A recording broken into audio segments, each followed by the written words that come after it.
Okay, so pagi ni sebenarnya kita nak belajar pasal apa? Okay, so pagi ni kita teruskan dengan bab 7 iaitu berkaitan dengan elektrik dan kemagnetan. Okay, pagi ni cikgu cuma nak sentuh benda tu ringkas saja. Cikgu cuma nak fokuskan kepada apa yang dimaksudkan dengan charge electrostatic. Okay, dalam elektrik dia ada subtopik terpanggil sebagai electrostatic. Okay, so apa sebenarnya dimaksudkan dengan electrostatic sebenarnya? Okay, so bila awak tengok gambar raja yang cikgu ambil daripada buku teks okay, so biasa awak pergi dekat pasar raya, biasanya awak akan ambil troli lah, dan troli tu biasanya dibuat daripada besi. Okay, so ada ketikanya mungkin pernah berlaku ataupun taklah pada awak semua. Okay, mungkin ada seketika bila awak sentuh je troli tu awak rasa macam ada shock, macam ada seolah-olah ada sedikit renjatan elektrik. Okay, mungkin Saya rajin kena cikgu. ya, cikgu pun selalu. Tu cikgu tak suka pakai troli tu. Mesti sedia kain ke kena sedia apa. Kita pelik lah kan. Sebab apa besi ni kita tak ada sambung dengan sumber elektrik. Tapi kita boleh rasa macam ada sedikit renjatan yang ada pada troli tu. Okay, pelik lah kan. Apa sahaja ada ni. Biasanya kalau ada shock, mesti ada sumber elektrik ke, mesti ada kita sentuh plug ke kan. Okay, tapi bila troli, dia tak ada sentuh apa-apa sumber elektrik, tapi kita boleh rasa dia punya sedikit renjatan lah. Okay, so ini yang kita namakan sebagai charge electrostatic. So maksudnya kalau shock tu dia macam kuat sikit, tapi kalau charge electrostatic ni dia macam satu renjatan yang agak lemah lah, boleh katakan sebagai satu renjatan elektrik yang agak lemah. Kita masih boleh rasa dia punya tarikan renjatan elektrik yang ada pada troli. Okay. So apa yang dimaksudkan dengan charge electrostatic? Okay, so bila kita sebenarnya dia ada eksperimen lah. Okay. Yang ni sebenarnya nak kata magic pun tak magic, tapi boleh buat lah. Okay. Contohnya kalau awak ambil satu benda paling senang lah, dalam buku teks dia ambil rod politina. Okay. So benda paling simple awak boleh ambil saja pembaris biasa, pembaris plastik. Kemudian awak robek-robekkan, buat satu cibisan-cibisan kertas yang kecil-kecil. Okay. Kemudian awak ambil towel, awak gosokkan pembaris dengan towel tersebut. Kemudian awak halakan pembaris ni pada kertas yang yang kita dah cubit kecil-kecil tadi. So apa yang berlaku? Okay. Sebenarnya selepas awak dah gosokkan, akan berlaku satu charge elektrostatik yang ada pada pembaris ataupun rod politina, menyebabkan secara tiba-tiba cibisan kertas yang kecil tadi akan tertarik ke arah pembaris tadi. So ini dinamakan terdapatnya kewujudan charge elektrik pada bahan. Okay. So notanya, pernah terkena renjatan elektrik ketika menyentuh troli di pasar raya? Ya. So ini yang dinamakan sebagai charge electrostatic. Okay. So charge electrostatic okay. So charge electrostatic dia hanya berlaku apabila berlaku geseran ataupun sentuhan di antara dua permukaan. Okay, so charge electrostatic dia akan dipindahkan. Dia akan dipindahkan di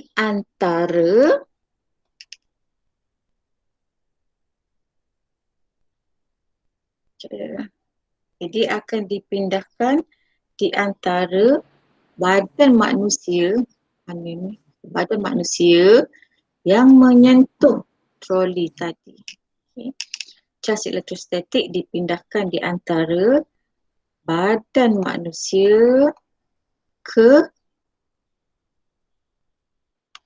troli tadi. Okay. So macam mana sebenarnya? Okay. So fokus kat sini, cikgu nak tunjukkan macam mana cas elektrostatik itu boleh berlaku. Okay. Yang ni kita kena faham macam mana, apakah yang dimaksudkan dengan atom. Kita kecilkan sikit lah. Okay.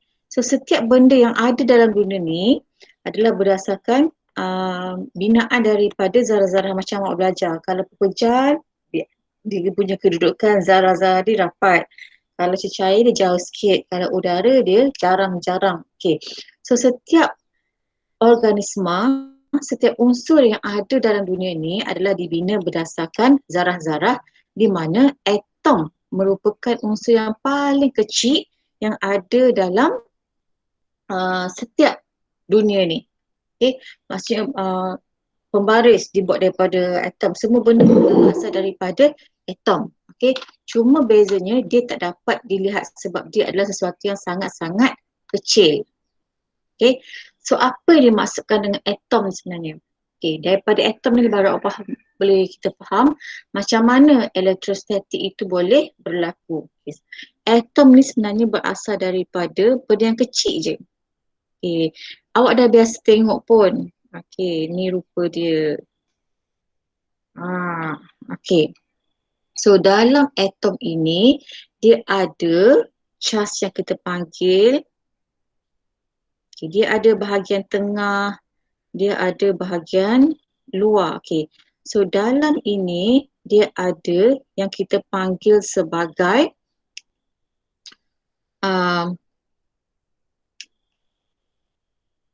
keluarlah. Okay. Neutron dan juga proton. Okay. So apa beza di antara proton dengan neutron? Okay. So neu ini, cara senang nak ingat neutron ni N lah. Maksudnya dia adalah neutral. Okay.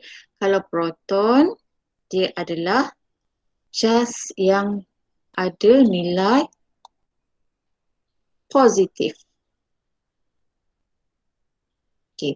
So salah satu ni dia adalah neutron.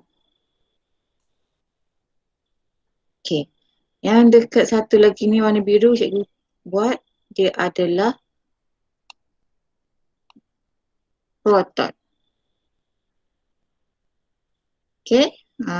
So dalam ni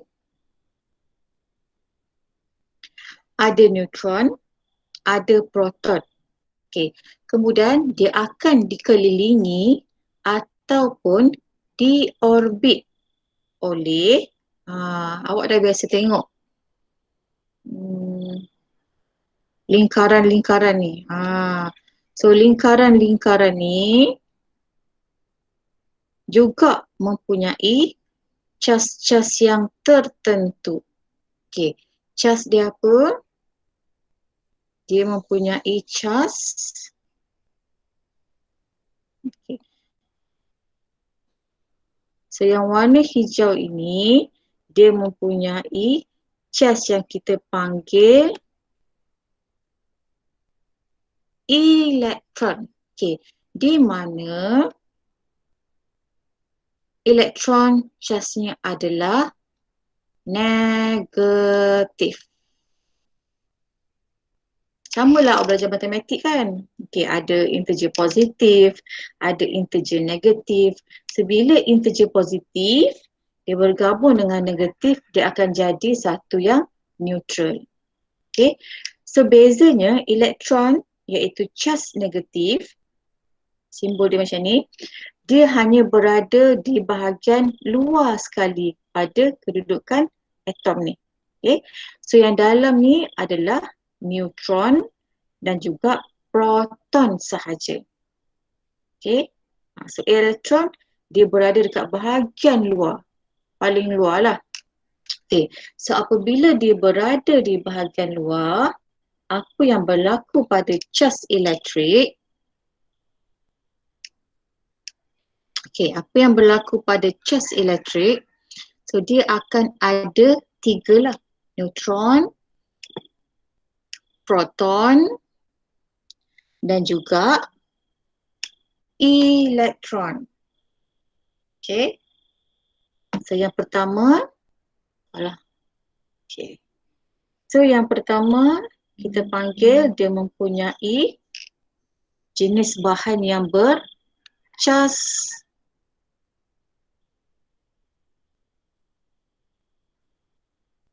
positif. Yang kedua, dia mempunyai cas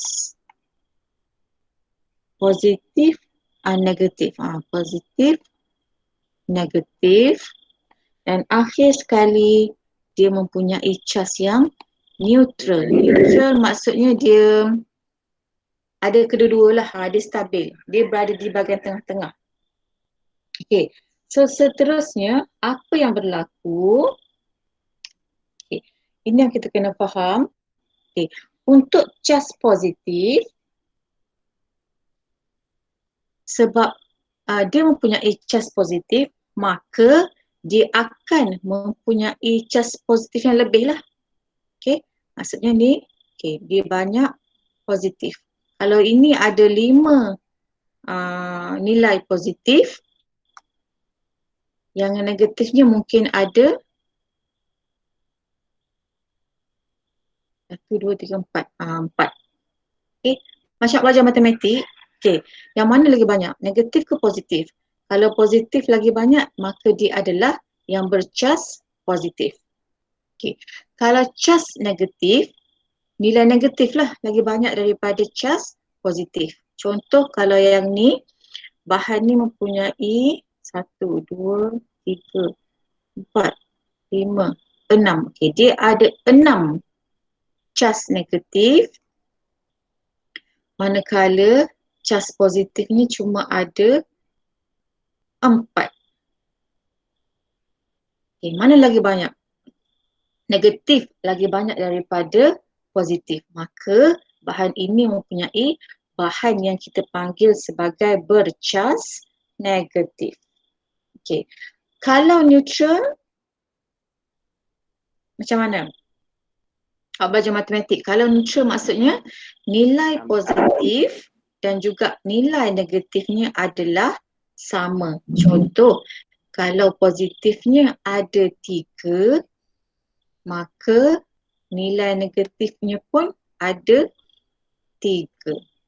Okay. Kalau kedua-duanya adalah sama, maka jenis bahan ini kita panggil dia adalah neutral. Sebab bilangan cas negatif dan juga cas positifnya adalah sama. Dia balance. Lepas tu dia panggil dia adalah suatu jenis bahan yang bercas neutral.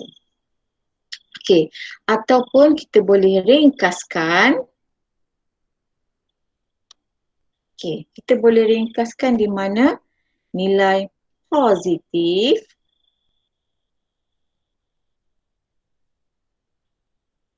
kalau cas positif, nilai positifnya lagi banyak daripada negatif ataupun elektron.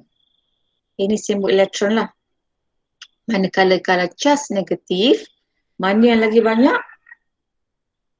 Okay, antara proton dengan elektron, elektron dia adalah lagi banyak.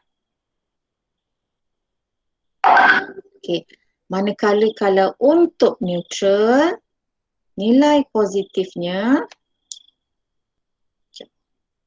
okay, nilai positifnya adalah sama dengan nilai elektron. Okay, ini daripada segi simbol lah. Macam mana kita nak meringkaskan. Alright. So kita pergi kepada Bawah, besarkan. Okey. Lakarkan cas-cas sama ada dia tertarik ataupun dia tertolak. Okey. So ini samalah.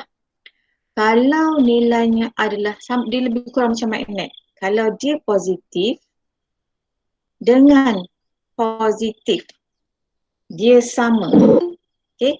Kalau dia sama, adakah dia akan menolak ataupun dia akan menarik? Contohlah, kita nak berkawan. Okey. Perempuan dengan perempuan. Nak berkahwin, perempuan dengan perempuan. Boleh ke? Macam tak sesuai kan? Tak boleh. So bila dia adalah daripada dua cas yang sama, maka dia akan menjadi menolak.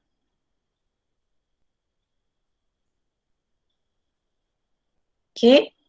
Kalau pun sama, kalau dua cas dia sama, negatif dengan negatif pun dia akan menolak. Okey, tetapi sekiranya dia ada berlawanan cas, iaitu cas negatif dan cas positif, maka kedua-duanya akan saling menarik ataupun tertarik. Okey. So bila awak dah faham yang ni, sebab itulah dalam eksperimen yang cikgu terang tadi, dalam eksperimen yang cikgu terang tadi, yang dalam kuteks ditunjuk gambar raja rod plastik dengan cebisan tisu kan. Awak boleh buat dekat rumah ni sebenarnya. Memang jadi. Okey. So apa yang berlaku bila kita dah faham mengenai cas yang sama dia akan menolak, cas yang berbeza dia akan saling tertarik. Okey, kenapa ini boleh berlaku? Okey, kenapa ini boleh berlaku? Yang ni kita boleh explain melalui penerangan apa yang kita faham mengenai atom tadi. Okey. So cas elektrostatik dia hanya akan dihasilkan melalui geseran. Okey, dia hanya akan berlaku melalui geseran. Okay, kalau benda tu tak bergerak, takkan berlaku lah. Maksudnya bila kita sentuh troli tu, ada sedikit geseran di antara bila kita tolak troli tu, dia bergeser dengan lantai lah yang menyebabkan berlakunya suatu cas elektrostatik. Okay. Bila geseran berlaku di antara dua atom berbeza, maka apa yang berlaku? Okay. Apa yang berlaku? Elektron boleh berpindah daripada satu atom ke atom lain. Okay. Apa maksudnya? Okay. Atom satu akan bercas positif kerana elektron telah dipindahkan, manakala atom 2 akan bercas negatif kerana menerima elektron. Okey, kat sini contohnya bila dia bergeser, bila ada geseran maksudnya dia bergeser dengan dua permukaan lah. So bila dua permukaan, dia akan ada dua atom. Okey, cikgu lukis balik. Ni atom 1. Ini atom 2. Okey, dia akan diorbit di mana dekat bahagian luar atom ini dia akan ada cas elektron. Nak bergeser mesti ada dua permukaan kan, mana boleh ada satu permukaan. Okey, so dekat paling luar sekali ni ada elektron. Okey, disebabkan elektron ni berada di bahagian kedudukan paling luar sekali. Ni elektron. Okey, yang dekat dalam ni dia ada neutron dengan proton. Okay. So bila dia bergeser, maksudnya salah satu atom ni, salah satu elektron yang ada pada atom ni akan terkeluar. Okay, bila dia dah gosok, okay, bila dia dah bergeser ataupun bergosok, manakala akan menyebabkan salah satu elektron ni akan tercampak keluar. Dicampak keluar pergi mana? Dia akan tercampak keluar pergi ke atom lain. Ini dimaksudkan elektron boleh berpindah daripada satu atom ke atom yang lain. Okey, apa yang berpindah? Elektron yang berpindah. Kenapa elektron berpindah? Sebab elektron yang berada di bahagian luar sekali pada permukaan atom. Okey, neutron dengan proton tak ada perubahan sebab dia ada bahagian dalam. Okey, ini yang menyebabkan apabila atom satu, dia punya elektron tercampak kepada atom dua. Maksudnya nilai negatif yang ada pada atom satu, dia dah berkurang. Charge negatifnya dah berkurang. Dia dah berpindah kepada atom dua. Ini yang menyebabkan atom satu dia bercharge positif. Maksudnya dia punya bilangan proton dah melebihi bilangan elektron yang ada pada atom satu tadi. Kenapa dia lebih? Sebab yang ni dah berpindah ke atom dua. Okey, itulah dia bercharge positif. Okey. So inilah yang kita boleh faham apabila kita ada satu eksperimen yang menunjukkan satu sikat dengan satu kain. Okey, macam mana awak boleh buat menyebabkan rambut awak boleh terpacak berdiri? Sama ada menggunakan belon, nak guna belon boleh, nak guna sikat pun boleh. Okey, so apabila dia ada dua gambar raja yang berbeza. So sebelum gosok, sikat dia akan bercas apa? Okey, sebelum gosok awak tengok gambar raja ni. Neutral. Okey. Okey. Awak tengok bilangan dia. Apa dia? Neutral. Okey. So bila awak tengok dekat sikat pun dia ada cas-cas yang tertentu. Okey. Dekat kain pun dia ada cas-cas yang tertentu. Okey, so pada peringkat pertama, sebelum gosok, sikat ni akan bercas neutral. Maksudnya dia masih dalam keadaan yang stabil. Masih tak ada sebarang perubahan. Okay, tak ada rosik lah. Okay, selepas gosok, apa yang berlaku? Okay, bila dah gosok, apa yang berlaku? Okay, kalau keadaan neutral ni, kalau keadaan neutral tadi, maksudnya bilangan proton adalah sama dengan bilangan elektron. Okay ni, ni. Negatif dengan positif dia ni sama. Okay, negatif dengan positifnya sama je bilangannya. Okay, selepas gosok, apa yang berlaku? Elektron dari kain bulu ni, elektron ni daripada kain bulu ni akan berpindah kepada sikat. Dia akan berpindah kepada sikat. Ini yang menyebabkan sikat ini akan bercas. Kalau dekat sini, dia akan bercas negatif. Sikat ni maksudnya dekat sikat ni dah makin banyak dia punya cas-cas negatif. So sikat bercas negatif. Kenapa negatif? Sebab banyak elektron daripada kain-kain bulu ni telah berpindah kepada sikat. Pada sikat menarik cas pada kertas. Apa maksudnya? So bila sikat ini dah mempunyai cas negatif, ini yang menyebabkan elektron pada sikat akan menarik cas positif pada kertas. Okay.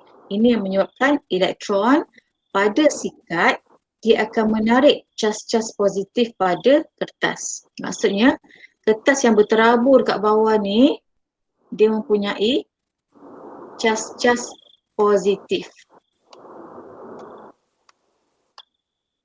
Okay. Yang ni positif.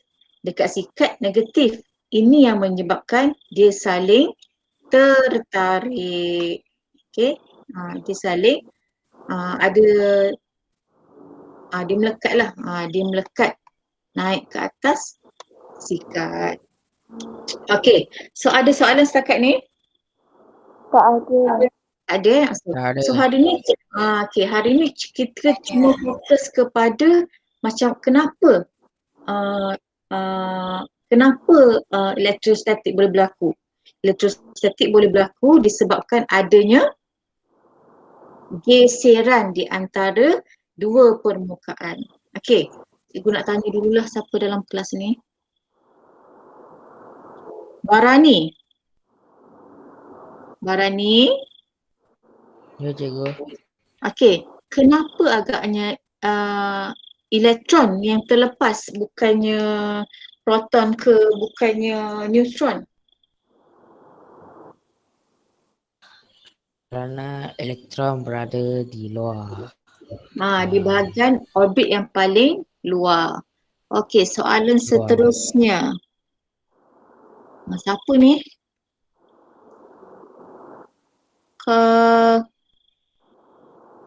Koyus Mohsin. Okey, soalan cikgu seterusnya. Kenapa cas itu boleh dikatakan sebab bahan itu boleh dikatakan sebagai cas yang negatif?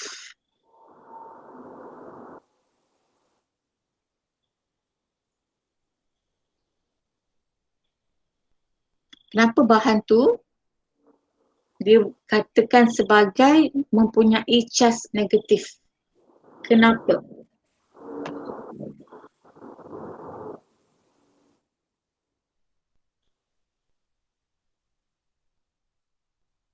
Kenapa bahan tu kata negatif? Awak belajar matematik kan? Kenapa nombor tu kata nombor negatif?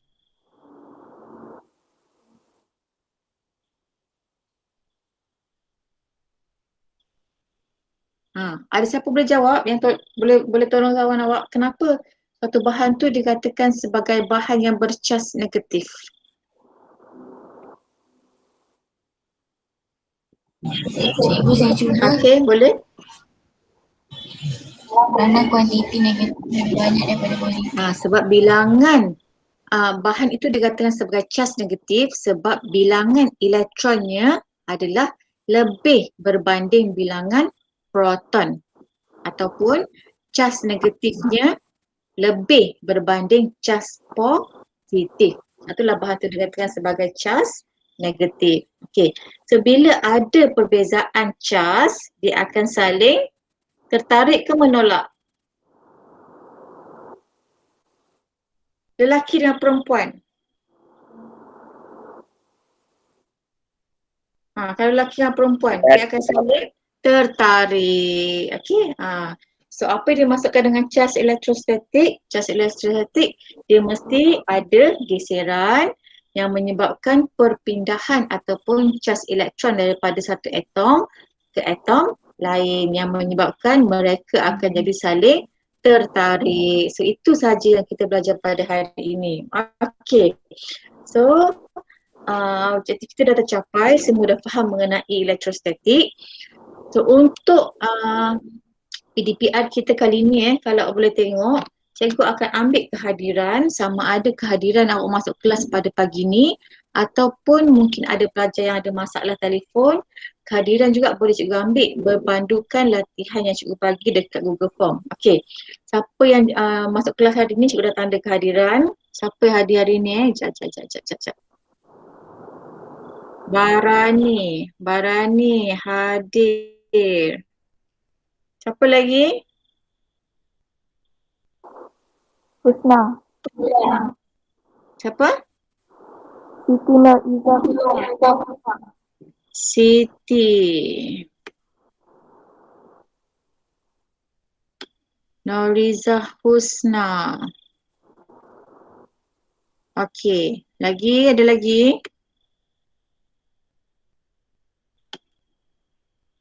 Okey, so kehadiran PDPR cikgu akan rekod yang hadir kelas dekat Google Meet dan juga yang jawab soalan dekat Google Form lah. Okey, so tugas awak hari ni lengkapkan nota berpandukan apa yang kita bincang tadi serta jawab sahaja 5 soalan ringkas yang cikgu sediakan dekat Google Form. Okey, so cikgu rasa kalau tak ada apa soalan lagi, itu sahaja untuk kelas kita pagi ni. So kalau ada apa soalan boleh tanya, boleh PM cikgu tepi.